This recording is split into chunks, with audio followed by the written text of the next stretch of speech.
Hello everyone, welcome on the paramedical world. आज की video में मैं फिर से बात करने वाला हूँ कॉमन पैरामेडिकल एंट्रेंस एग्जाम से related, which is conducted by Atal Bihari Vajpayee medical university. जैसा कि आप जानते हैं कि इसका जो रिज़ल्ट है वो ऑलरेडी डिक्लेयर हो चुका है। 23 जून को रिज़ल्ट इसका डिक्लेयर हो चुका है एंड आई होप कि आप सब ने अपना अपना स्कोर चेक भी कर लिया होगा। अब माइंड में क्वेश्चन ये आ रहा होगा कि इसके आगे का प्रोसीजर क्या रहने वाला है, काउंसलिंग कब से स्टार्ट होने वाली है, किसको मिलेगा गवर्नमेंट कॉलेज, किसको प्राइवेट मिलेगा, या किसको कॉलेज मिलने के चांसेस बहुत ही लो हैं, और साथ ही साथ क्या क्या डॉक्यूमेंट्स आपको रेडी करके रखने हैं काउंसलिंग के लिए अगर अभी तक आपने रेडी नहीं किए हैं। और भी बहुत सारे माइंड में क्वेश्चंस होंगे, तो मैं ये सारी चीज़ों को आज क्लियर करने वाला हूँ इस वीडियो में। बिफोर स्टार्टिंग वीडियो, अगर आप चैनल पर नए हैं देन प्लीज़ चैनल को सब्सक्राइब कर दीजिए और बेल आइकन को प्रेस करना मत भूलिए, ताकि आगे फ्यूचर में इस न्यू इन्फॉर्मेशन, इससे रिलेटेड कोई भी इंफॉर्मेशन आए तो आपको फ्यूचर में टाइम टू टाइम मिलती रहे।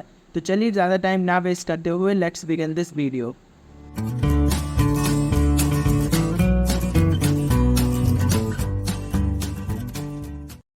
सबसे पहले तो हम बात करेंगे कि काउंसलिंग की एक्सपेक्टेड डेट क्या रहने वाली है। जैसे कि आपको पता है कि रिज़ल्ट को 1 से 2 दिन हो चुके हैं और अब काउंसलिंग का आप वेट कर रहे होंगे। अगर लास्ट ईयर का क्राइटेरिया देखें तो रिज़ल्ट भी बहुत जल्दी आया था लास्ट ईयर, और इस साल भी जल्दी आया है। तो अब काउंसलिंग के लिए आपको ज़्यादा वेट नहीं करना है। मैक्सिमम अगर मैं बात करूँ तो 2 से 3 दिन और ज़्यादा से ज़्यादा 30 जून तक आपकी काउंसलिंग स्टार्ट होने ही वाली है, क्योंकि ज़्यादा लेट नहीं होगा। जैसे रिज़ल्ट भी जल्दी आया है वैसे काउंसलिंग की डेट भी जल्दी आएगी, जितना मैंने ABVMU के कॉन्टैक्ट नंबर से बात की है उनके अकॉर्डिंग। आपकी काउंसलिंग के जो डेट है वो 2 से 3 दिन में उसका कोई ना कोई नोटिस या काउंसलिंग आपका स्टार्ट होने ही वाली है। तो आपको क्या करना है, अब काउंसलिंग के लिए डॉक्यूमेंट्स को रेडी करके रखना है, क्योंकि एंड टाइम पे फिर काउंसलिंग का डॉक्यूमेंट अगर नहीं रेडी होगा तो आपको प्रॉब्लम फेस करनी पड़ेगी और आप काउंसलिंग में पार्टिसिपेट भी नहीं कर पाएंगे।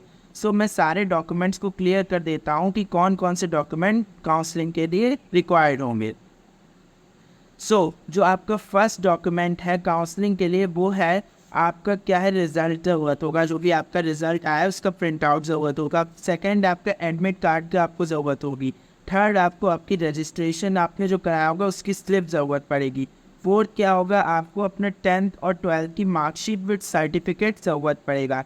देखिए, जो काउंसलिंग में होता है वो ज़्यादा डॉक्यूमेंट्स नहीं रिक्वायर्ड होते हैं, मेन डॉक्यूमेंट्स काउंसलिंग में रिक्वायर्ड होते हैं। ज़्यादा डॉक्यूमेंट्स जो होते हैं वो at the time of admission required होते हैं। और आपको at the last most important thing that is your caste certificate. If you belong to OBC, SC, ST and EWS category, then your caste certificate is mandatory. अगर आपके पास caste certificate नहीं है तो बहुत ही प्रॉब्लम हो जाएगी। और उसमें भी एक सबसे इम्पॉर्टेंट थिंग कि कास्ट सर्टिफिकेट आपका 1 अप्रैल 2023 यानी कि 1 अप्रैल 2023 के बाद का ही होना चाहिए। इसलिए ये चीज़ भी बहुत ज़रूरी है। आई नो बहुत सारे स्टूडेंट के पास कास्ट सर्टिफिकेट 6 मंथ बिफोर या फिर 1-2 साल पुराना होता है, तो आपको न्यू कास्ट सर्टिफिकेट बनाना है। अगर आप OBC से हैं तो OBC का कास्ट सर्टिफिकेट एंड उसके बाद आपका EWS का कास्ट सर्टिफिकेट होगा आपका। और एक ये वैलिड तहसीलदार से ही होना चाहिए ये कास्ट सर्टिफिकेट्स। मतलब आपका जो भी डॉक्यूमेंट्स है वो एक वैलिड गवर्नमेंट बॉडी से ही वो इशूड होना चाहिए। नेक्स्ट, आपका अगर कोई बिलोंग करता है, मतलब उसके पास में कोई फ्रीडम फाइटर कोई सर्टिफिकेट है, कोई इसके फैमिली से फ्रीडम फाइटर रहते हैं तो फ्रीडम फाइटर सर्टिफिकेट होता है, वो भी इशू होना चाहिए फ्रॉम डिस्ट्रिक्ट मजिस्ट्रेट। तो ये जो कुछ डॉक्यूमेंट है, ये डॉक्यूमेंट आपके पास होना ज़रूरी है अगर आप इन कैटेगरी से बिलोंग करते हैं। अगर आप जनरल से करते हैं तो आपको कास्ट सर्टिफिकेट की ज़रूरत नहीं पड़ेगी। और ये बात आप ध्यान रखिएगा कि 1 अप्रैल 2023 के बाद ही इशू होना चाहिए ये डॉक्यूमेंट। अब नेक्स्ट बात कर लेते हैं। नेक्स्ट मैं बात करूँगा कि किसको मिलेगा गवर्नमेंट कॉलेज, किन स्टूडेंट को गवर्नमेंट कॉलेज अलॉट होने के चांसेस ज़्यादा हैं।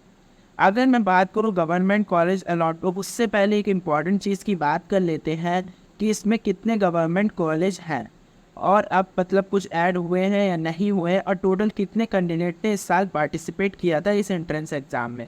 तो अगर मैं बात करूं तो नियर अबाउट 4000 स्टूडेंट ने ये एंट्रेंस एग्ज़ाम में पार्टिसिपेट किया था। हर सेंटर पर लगभग 200 स्टूडेंट थे and there are total 19 centres in under this CPET exam.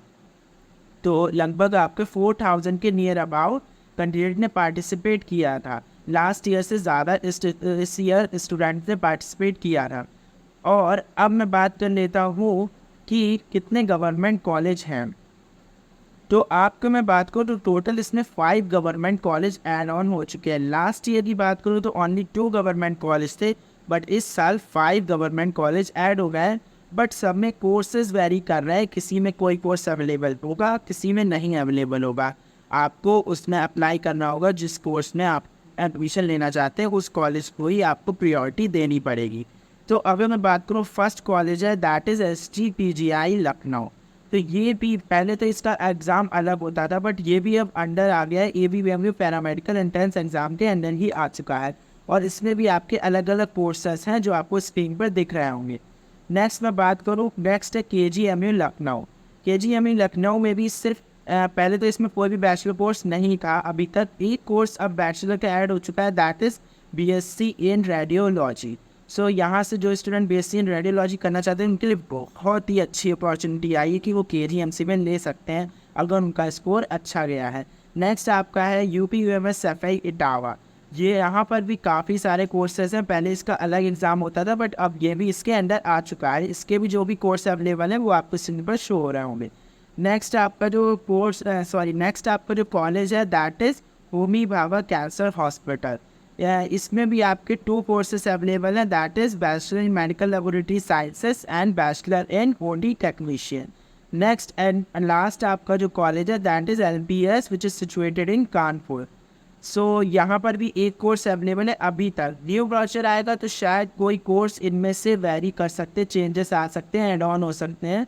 अभी तक तो लास्ट ईयर का क्राइटेरिया मैं बता रहा हूँ, तो ये इसमें भी bachelor in OT technician available है। ये आपके 5 गवर्नमेंट कॉलेज हैं। अगर आपका अच्छा स्कोर है तो आपको इसमें एडमिशन आपका हो सकता है, आपको अपॉर्चुनिटी मिल सकती है इसमें एडमिशन होने की।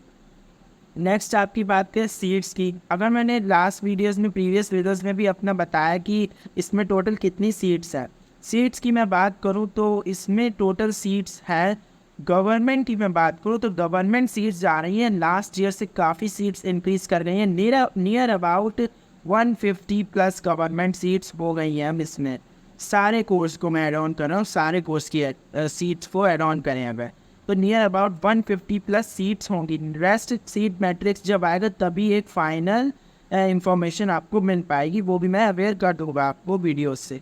और मैं बात करूँ प्राइवेट, तो प्राइवेट सीट्स की तो आप चिंता ना कीजिए क्योंकि प्राइवेट सीट्स काफ़ी ज़्यादा अमाउंट में है, काफ़ी ज़्यादा क्वांटिटी में प्राइवेट सीट्स हैं which is about 3000 plus private seats हैं UP में। और मैं एक इन्फॉर्मेशन आपको देना भूल गया कि वही कैंडिडेट गवर्नमेंट कॉलेज उन्हीं को मिल सकता है जो UP से बिलोंग करते हैं। जो UP से बिलोंग करते हैं उन्हीं को गवर्नमेंट कॉलेज अलॉट होगा। चाहे UP के जो बाहर अगर स्टूडेंट है उन्होंने भी इस एंट्रेंस एग्ज़ाम में पार्टिसिपेट किया हो और उनका स्कोर भी काफ़ी अच्छा गया हो, लेकिन फिर भी वो गवर्नमेंट कॉलेज में एडमिशन लेने के लिए एलिजिबल नहीं है। सो ये उनके लिए कह सकते हैं कि डिसएडवांटेज है, बट ब्राउचर के अकॉर्डिंग यही एक रूल है, यही एक टर्म्स एंड कंडीशन है। सो नेक्स्ट मैं अब बात कर लेता हूँ most important thing which is किसको मिलेगा government college. So I know कि मोस्ट ऑफ द स्टूडेंट इसी चीज़ का वेट करते हैं, यही एक होता है कि गवर्नमेंट कॉलेज मुझे अलॉट होगा या नहीं। देखिए ये जो है डिपेंड करता है 3 चीज़ों पर। फर्स्ट इज़ कि आपके स्कोर क्या गया है, सेकेंड इज़ आप चॉइस फिलिंग कैसे करते हैं, एंड थर्ड इज़ आपकी कैटेगरी क्या है। सो इन 3 चीज़ों पर आपको गवर्नमेंट कॉलेज मिलेगा या नहीं ये डिपेंड करता है। तो पहले तो मैं बात कर लेता हूँ मार्क्स की कि किसके मार्क्स। अगर आपके मार्क्स, देखिए आप जानते हैं कि टोटल आपका जो एग्ज़ाम था वो 200 मार्क्स का था। अगर आपके मार्क्स हैं 120 या 125 के नियर अबाउट या उससे ज़्यादा, तो आपको गवर्नमेंट कॉलेज अलॉट होने के चांसेस हाई हैं। हाँ डेटा वेरी कर सकता है, बट एक एवरेज में मैं इतनी इन्फॉर्मेशन दे रहा हूँ कि इतने हैं तो आपके चांसेस तो हाई हैं कि आपको गवर्नमेंट कॉलेज मिल जाएगा फॉर द जनरल कैटेगरी। ये स्कोर था जनरल कैटेगरी के लिए। अगर आपकी कैटेगरी ओबीसी है तो आपके 115 यानी कि 115 से ऊपर नंबर होना बहुत ज़रूरी है। और अगर आपकी कैटेगरी एससी एसटी है तो आपके क्या है 110 प्लस होने स्कोर ज़रूरी है या 105 से ज़्यादा ज़रूरी है। ये अगर आपके इतने स्कोर हैं इन तीनों कैटेगरी के, अगर आप हैं किसी भी कैटेगरी के इतने स्कोर हैं तो आपके गवर्नमेंट कॉलेज अलॉट होने को आपको बहुत ज़्यादा चांसेस हाई हैं। नेक्स्ट मैं बात कर लेता हूँ ई डब्ल्यू एस कैटेगरी को बहुत ज़्यादा प्रॉफिट होता है। उनको क्या है, अगर आपकी रैंक हाई है लेकिन आपकी कैटेगरी रैंक कम है तो आपको भी बहुत ज़्यादा मतलब चांसेस है कि आपको गवर्नमेंट कॉलेज अलॉट हो सकता है। रेस्ट सीट मैट्रिक्स आएगा, उस पर भी डिपेंड करता है कि सीट शायद इस साल और भी इंक्रीज़ कर जाए, क्योंकि कुछ तो कॉलेज एड ऑन हुए, अभी और भी सीट का नंबर इंक्रीज़ हो सकता है तो आपके चांसेस और भी ज़्यादा हो जाएंगे और ये डेटा वेरी कर सकता है। नेक्स्ट मैं बात करूं, जैसे मैंने बताया कि कैटेगरी पर डिपेंड करता है कि आपकी जो कैटेगरी होगी उसके अकॉर्डिंग आपका स्कोर रहता है और चांसेस आपके हाई हो जाते हैं गवर्नमेंट कॉलेज अलॉट होने के। थर्ड डिपेंड करता है चॉइस फिलिंग पर। चॉइस फिलिंग क्या, जैसे कि जब चॉइस फिलिंग करते हैं आप कॉलेज की तो बहुत से स्टूडेंट प्रियोरिटी को सही नहीं रखते हैं। उन्हें प्रियोरिटी को सही रखना चाहिए। अगर प्रियोरिटी नहीं सही रखते हैं मतलब फर्स्ट पे किसे रखना है, सेकंड पे किसे फिल करना है, थर्ड, तो इसके कारण भी उन्हें वो गवर्नमेंट कॉलेज से पीछे हो जाते हैं और उन्हें कॉलेज अलॉट नहीं हो पाता है। तो ये जो तीन चीज़ें थी इन पर आपको गवर्नमेंट कॉलेज मिलेगा या नहीं ये डिपेंड करता है। सो ये सारी मैंने आपको बता दिया, सारी इन्फॉर्मेशन आपको दे दी कि किसको गवर्नमेंट कॉलेज मिलने के ज़्यादा चांसेस है। प्राइवेट की अगर बात करूँ तो प्राइवेट अगर आप क्वालिफाइड है, इट मीन्स आपके 200 में से 100 मार्क्स हैं तो आपको प्राइवेट मिलने के चांसेस बहुत हैं। ठीक है, इतने अगर आपके मार्क्स हैं, अगर 100 है, 90 के नियर अबाउट भी है तो आपको प्राइवेट मिल जाएगा आराम से, इससे कम को भी मिल सकता है। रेस्ट डिपेंड करता है कि कितने कैंडिडेट काउंसलिंग में पार्टिसिपेट करते हैं, ये भी डिपेंड करता है।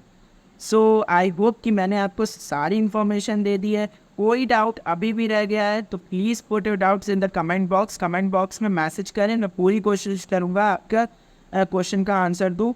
और चैनल पर अगर नए हैं प्लीज़ चैनल को सब्सक्राइब कर दीजिए और वीडियो अच्छी लगी हो तो उसे प्लीज़ लाइक किए बिना मत जाइएगा। और अभी तक अगर आपने मुझे इंस्टाग्राम पर फॉलो नहीं कराया है @paramedicoworld इंस्टाग्राम आईडी है, और टेलीग्राम पर भी नहीं कनेक्ट हुए हैं आप तो जाकर वहाँ पर भी मुझे फॉलो एंड टेलीग्राम पर ज्वाइन कर लीजिए। इन दोनों की ही लिंक आपको प्रोफाइल में मिल जाएगी यूट्यूब के डिस्क्रिप्शन में। So now it's time to end this video. I will come back with a new video soon.